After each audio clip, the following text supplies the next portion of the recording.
की लहुजी साळवे अभ्यास आयोगाचे 2 अहवाल सरकारकडे जात आहेत. तुम्ही काही करा, मंत्रालयाच्या सचिवाकडे जाऊन एक निवेदन द्या की दुसरा अहवाल स्वीकारू नये, कारण सरकारला तेवढंच निमित्त लागतं आणि सरकार त्या विषयाला बगल देण्याचं काम करते आणि वेळ मारून देते. आम्ही स्वतः मुंबईला जाऊन निवेदन दिलं, सरकारने दुसरा अहवाल स्वीकारू नये, कारण दोन्ही अहवालाच्या प्रती सारख्याच आहेत. फक्त फरक एवढाच होता, अध्यक्षाने एक अहवाल स्वीकार दिला आणि उपाध्यक्षाने एक अहवाल दिला, परंतु सगळं सारखं होतं. असं असतानाही अनेक वेळा आपल्याला त्या काळच्या सरकारने सांगितलं की तुमचे अहवाल 2 आहेत. 2010 या जिल्ह्याचे सुपुत्र अशोक चव्हाण मुख्यमंत्री असताना नांदेडच्या इंदिरा गांधी स्टेडियमवर एक मोठा मेळावा झाला महाराष्ट्राच्या कानाकोपऱ्यात.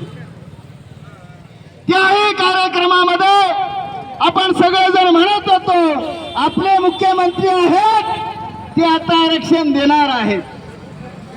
त्याही मेळाव्यामध्ये अशोक चव्हाणांनी फक्त त्या विषयावर एकच वाक्य बोलले की तुमचे अहवाल 2 आहेत. तीच परिस्थिती लहुजी साळवे अभ्यासात झाली. तीच परिस्थिती बदर समितीच्या अहवालाची होते की काय, अशा प्रकारची शंका या ठिकाणी येणं साहजिक आहे. लहुजी साळवे अभ्यास आयोगाची ज्या काही शिफारशी होत्या त्याही शिफारशी तत्वता मान्य केल्या, फक्त देतो म्हणायचं आहे, द्यायचं काही नाही, अशा प्रकारचा संभ्रम निर्माण केला आणि अनेक वर्षे त्याच्यामध्ये गेली. आंदोलन, मोर्चे, निदर्शने चालू आहेत. जेव्हा जेव्हा निवडणुका डोळ्यासमोर येतात तेव्हा या देशातले सत्ताधारी, मग ते कुठल्याही पक्षाचे सत्ताधारी असो, ते सत्ताधारी आहेत, ते आपले कोणी मायबाप नाहीत, ते आपले कोणी जवळचे नाहीत. ही गोष्ट आपण सगळ्यांनी समजून घेतली पाहिजे, कारण या सरकारला किंवा सत्तेत काम करणाऱ्या सत्ताधाऱ्यांना, विरोधकांना किंवा पक्षातल्या पुढाऱ्यांना किंवा नेत्यांना बेरजेचं राजकारण करायचं असतं. ही गोष्ट सुद्धा आम्हाला अभ्यासक म्हणून, विचारवंत म्हणून ही लक्षात असली पाहिजे, कारण सत्ताधाऱ्याचा असेल किंवा विरोधकाचा असेल, मरण कशात असेल तर ते मतदानात आहे. याही गोष्टीकडे आपण लक्ष देणं काळाची गरज आहे. आणि म्हणून निवडणुका आल्या की इथलं सरकार काहीतरी करतं. बदर समितीचा अहवाल स्वीकारण्याच्या अगोदर मुदत वाढवली समितीची आणि जिल्हा परिषद आणि नगरपंचायतच्या निवडणुका लागल्या. 2 महिन्यात देतो, 3 महिन्यात देतो, अशा प्रकारचं झालं. आणि नांदेडमध्ये अनेक मंत्र्यांना आम्ही जॉब विचारला. मग ते मुख्यमंत्री देवेंद्र फडणवीस असतील, अजित पवार असतील, सामाजिक न्याय मंत्री शिरसाट असेल, या सगळ्यांना आम्ही त्यांच्या सभेमध्ये प्रश्न विचारला की तुम्हाला अनुसूचित जाती आयोगाचं तुम्ही काय केलं, अनुसूचित जातीतल्या वर्गीकरणाचं काय झालं, असा प्रश्न खुद मुख्यमंत्री देवेंद्र फडणवीसांना लोह्याच्या सभेमध्ये कार्यकर्त्यांनी विचारला. 10 पोलीस एका कार्यकर्त्यावर पडून त्याचं तोंड दाबत होते. तेव्हा मुख्यमंत्री म्हणत होते त्यांना सोडून द्या, त्यांचा प्रश्न बरोबर आहे. 1 महिन्यामध्ये अहवाल आला की आम्ही तो प्रश्न मार्गी लावू. गेल्या 1 तारखेला परत त्यांनी तो अहवाल घेतला आणि 1 तारखेला समिती निर्माण केली अग्रवाल साहेबांच्या सचिव पातळीवरती. परंतु लहुजी साळवे अभ्यास आयोगाचा अहवाल आहे, पार्टीचा अहवाल आहे, परत बदर समितीचा अहवाल असतानाही पुन्हा अग्रवाल समिती निर्माण करून निश्चितपणाने या सरकारला या विषयाला बगल द्यायचं आहे हे स्पष्ट झालेलं आहे भावांनो. आणि म्हणून या विषयाला तात्काळ जूनच्या अगोदर जर मंजूर करून घ्यायचं असेल तर आपल्याला हटूफुटूचं आंदोलन करून काही उपयोग होणार नाही. आंदोलन तीव्र असलं पाहिजे, आंदोलनातल्या भावना तीव्र असल्या पाहिजे. सरकार काही आमचं दुश्मन नाही, कारण आम्ही लोकशाहीमध्ये राहतो आणि या देशाचे मालक आहोत. या देशातली सगळी व्यवस्था संविधानाच्या चौकटीमध्ये चालते आणि म्हणून आमचं आंदोलन हे निश्चितपणानं आमच्या अधिकाराचं आंदोलन आहे, आमच्या न्यायाचं आंदोलन आहे, आमच्या हक्काचं आंदोलन आहे. आणि जेव्हा जेव्हा आमच्या न्यायाचं, अधिकाराचं, हक्काचं आंदोलन आम्ही लढू, तेव्हा निश्चितपणानं सरकार गुडघे टेकले पाहिजे. अशा प्रकारचंच आंदोलन ज्या दिवशी उभं राहील त्या दिवशी सरकार तुमच्या पदरात काहीतरी टाकणार आहे. नुसतं आंदोलन करून काहीही भागणार नाही. सरकारला त्याची झळ पोहोचली पाहिजे. अनेक आरक्षणाचे आंदोलन या महाराष्ट्रात झाले. मराठा समाजाचं आंदोलन असेल, धनगर समाजाचं आंदोलन असेल, अनेक आंदोलन या ठिकाणी झाले. ती आंदोलनं सरकारला त्या आंदोलनाची दखल घ्यायला भाग पाडली. मग त्या दिशेनं आणि त्या ताकदीचं आंदोलन आपण ज्या दिवशी उभं करू त्याच दिवशी सरकार अनुसूचित जाती आरक्षण वर्गीकरणावर विचार करणार आहे. तत्वता बिलकुलही करणार नाही, याची गॅरंटी आहे तुम्हाला. अग्रवाल समितीचा जो काही सदस्य अध्यक्ष आहे त्याच्याकडे आता तक्रारी जातील, निवेदनं जातील, हरकती जातील. आणि निवेदन आणि हरकती गेल्यानंतर मी चॅलेंज के साथ सांगतो तुम्हाला, आरक्षण निश्चितपणानं तिथं थांबणार आहे. हे थांबणार आहे. थांबणार जरी असलं तरी आपली ताकद वाढवल्याशिवाय, सरकारला उपडा पाडल्याशिवाय, सरकारच्या विरोधात भूमिका घेतल्याशिवाय तुमच्या बाजूनं सरकार उभाच राहणार नाही. ही काळ्या दगडावरची रेष. तुम्ही किती जरी म्हणले आम्ही हिंदू महाग आहोत आणि हे सरकार हिंदूवाल्यांचं आहे, ते आरक्षण देणार बिलकुल नाही. त्याला हिंदू नाही, त्याला मुसलमान नाही, त्याला मताला सगळेच चालतात.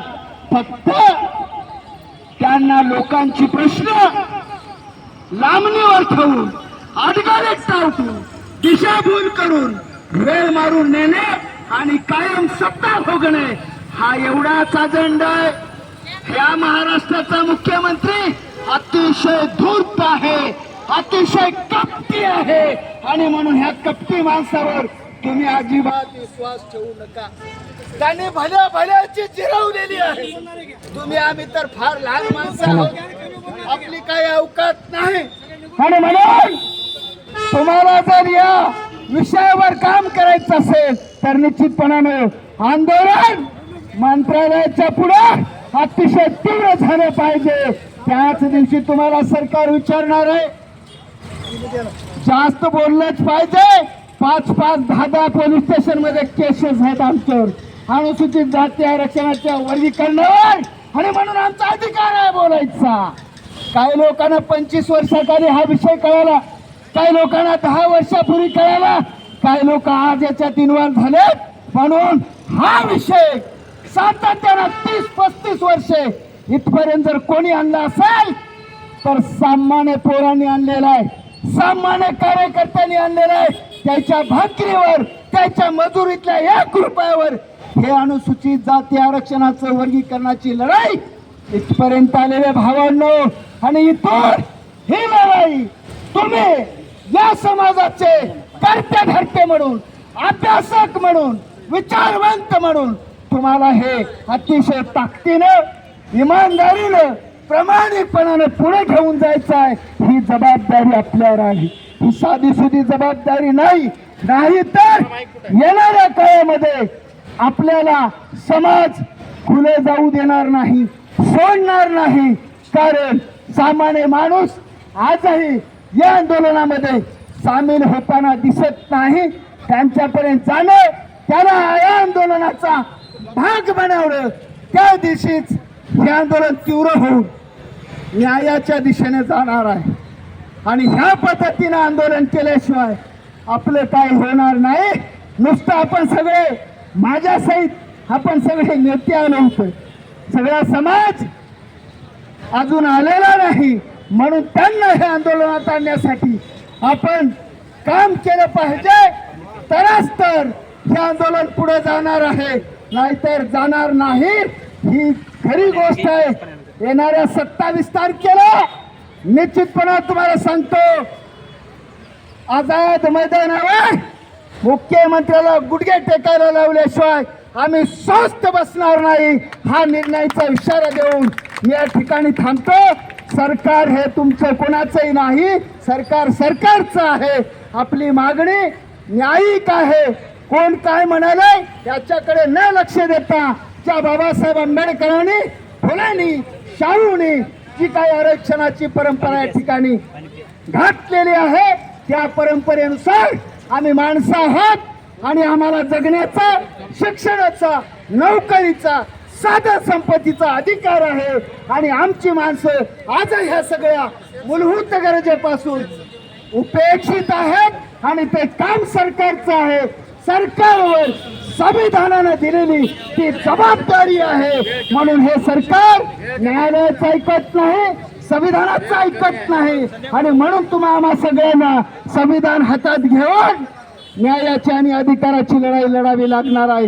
ही निर्विवाद काळ्या दगडावरची रेसाय भावनं तुम्ही आम्ही सगळेजण मिळून काम केलं तर निश्चितपणाने हे आंदोलन पुढे जाणार आहे.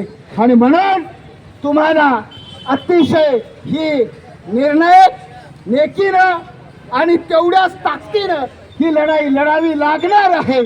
आणि म्हणून या आंदोलनाला आपण सर्वजण उपस्थित झालात. आंदोलनाला काही गोष्टी कराव्या लागतात, त्या गोष्टी आपण केल्या पाहिजे. घोषणा देणं, सरकारवर रोष व्यक्त करणं, ही आंदोलनाची, कुठल्या आंदोलनाची राहू द्या, कोणत्याही मागणीच्या, याच्याशिवाय तुमचं आंदोलन सरकारला बोचणार नाही, सरकारला कळणार नाही. आंदोलन सरकारच्या बाजूने नाही, सरकारला विरोधच पाहिजे. कारण आमची मागणी, आम्ही जनता आहोत, तुम्ही राजे आहात, आम्हाला मागणं हे आमचं अधिकार आहे आणि आमची मागणी ऐकून घेणं कर्तव्य आहे. देवेंद्र फडणवीस का आमचा जातीय दुश्मन नाही, सत्तेतले कोणी काही नाही, आमचं त्याचं काही आड नाही. परंतु सत्ता म्हणून, लोकशाही म्हणून, संविधानिक प्रजासत्ताक राज्य म्हणून, देश म्हणून ह्या गोष्टी जरूर करणं अतिशय गरजेचं आहे. एवढंच बोलतो, थांबतो. सर्वांना क्रांतिकारी जय लहूजी, जय भीम, जय संविधान. डॉक्टर बाबासाहेब आंबेडकरांचा, साहित्य सम्राट अण्णाभाऊ साठेंचा, अनुसूचित जाती आरक्षणाचा वर्गीकरण, हम सब एक है.